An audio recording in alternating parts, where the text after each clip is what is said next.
Hey everyone, Justin Conroy, Financial Dad here, and today I want to talk about the different financing options that you have when buying a home. Because if you've never financed a home before, or if it's been a while, you need to know what options you have so that you can get the best terms that you're eligible for, so that you can make sure you get approved, and so that you can hopefully save more money. So by the end of this video, you'll have the basic knowledge you need to know, including the difference between conventional loans, FHA loans, VA loans, and USDA Rural Development Loans, and which type of loan is best for you. Real quick before we get started, if you like this video and you're into personal finance, money management, and wealth building content, please consider subscribing. It really helps this channel grow, plus it's free, and you can always unsubscribe later if you change your mind. Also, there's timestamps down below in the description if you want to skip around. Thanks for watching. Here we go. The first type of loan that we need to talk about is conventional loans. These are the most common types of loans that people use when financing property because they're the most flexible when it comes to the type of property that you can buy. These loans allow you to finance either your primary residence or investment properties. So these are a prime choice if you're looking to invest in real estate. Conventional loans do have a little bit more restriction on who can be eligible for them though. In terms of who can be eligible, it really depends on how much money you're willing to put down. They will sometimes go as low as 3%, but if you want to go the 3% route, you have to have a credit score that is near or above the 700s.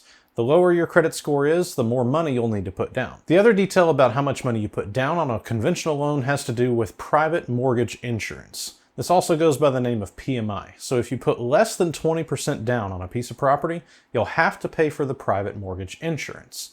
And this can be up to 2.5% of the entire loan amount. Now, when it comes to eligibility, you'll also have a little bit more restriction on your debt to income ratio. So what lenders will do is they'll look at your entire debts and your income, and they will compare the ratio between the two. And most lenders want that number to be lower than 33%, but some lenders will go up to 43%. But in general, if your debt to income ratio is low and your credit score is good, you shouldn't have any problem getting a conventional loan.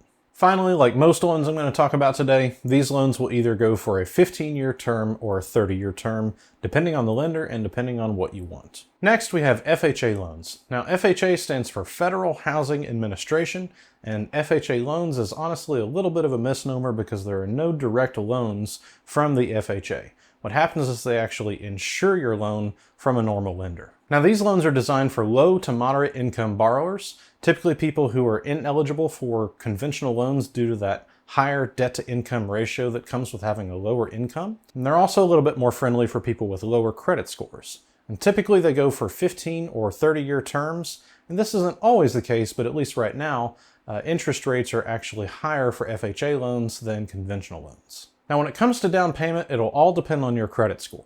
So if your credit score is somewhere between 500 and 579, whereas that score would not allow you to get approved for a loan with a conventional, you can generally get approved with an FHA, but they will require you to put a 10% down payment on that loan. If your score is above 580 though, you can generally get that down payment requirement down to about 3.5%, even with your low credit score. Now, FHA loans can be a little bit more expensive than conventional loans sometimes due to the two types of insurance that you have to pay.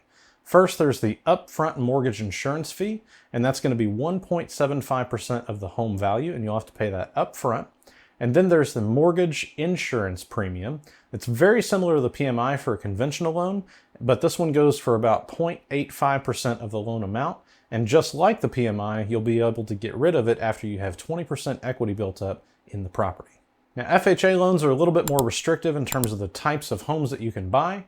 With this one, they're going to restrict you to your primary residence only, so you're not going to be able to use this for investment properties, and they will require you to have the property for at least 90 days, and that really just discourages people from flipping houses with this type of loan. Now, the next type of loans that we need to talk about are Veteran Affairs loans. These typically go by the name of VA loans.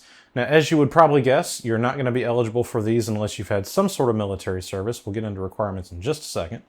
Now, unlike the FHA loan, which is just an insured type of loan, the VA will actually do a direct loan, or they will do a VA-backed loan. So there's actually two types of VA loans that you can get. Now, when it comes to requirements, you must have served 90 consecutive days in active service during wartime, or served 181 days of active service during peacetime, or 6 years of service in the National Guard or Reserves, or you're the spouse of a service member who died in the line of duty or from a service-related disability. And just to be clear, service in this case applies to the Army, the Marines, the Navy, the Air Force, the Coast Guard, or military spouses. Now, VA loans being backed by the Department of Veteran Affairs allow for more favorable terms on their loans, including zero down and better interest rates for servicemen and women. Now, much like the FHA loans, VA loans are going to have the same requirements on using those loans for your primary residence, so you're not going to be able to go out and buy investment properties, businesses, farms, or fixer-uppers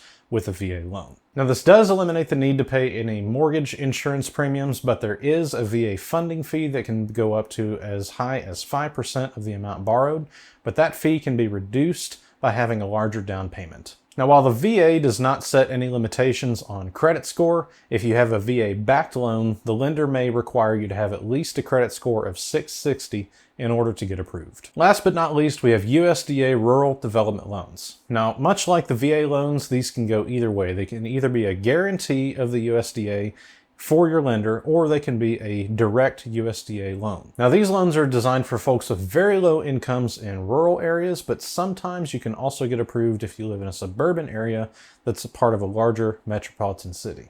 I'll put some links down below in the description to some resources for the eligibility requirements for income, but if you're eligible for these loans, you can actually get your down payment down to $0 with lower interest rates as low as 1% if you go get the loan directly from the USDA. Now, the income limits do depend on the location that you're in, so be sure to check the information down below in the description. Now, when it comes to those locations, big cities are typically excluded from eligibility, but sometimes the suburban areas are allowed. Again, be sure to check the information down below. Rural locations are always eligible. Two major differences with this one is that typically they require you to be unable to get approved for other loan types. And finally, the loan terms are completely different. They don't go from 15 or 30. They actually go from 33 to 38, depending on whether or not you can pay for the 33-year loan term. They're a little bit different in this case. You know, the interesting thing that you may have noticed about all these different types of loans is that they all rely heavily on your credit score and credit history in order to determine your eligibility. It's pretty clear that having a good credit score can be a make or break factor in whether or not you'll be able to get a loan approved, so do this. Click on the video on the screen right now, because in that video I talk all about credit scores, including how to get a good one. Thanks for watching. We'll see you next time.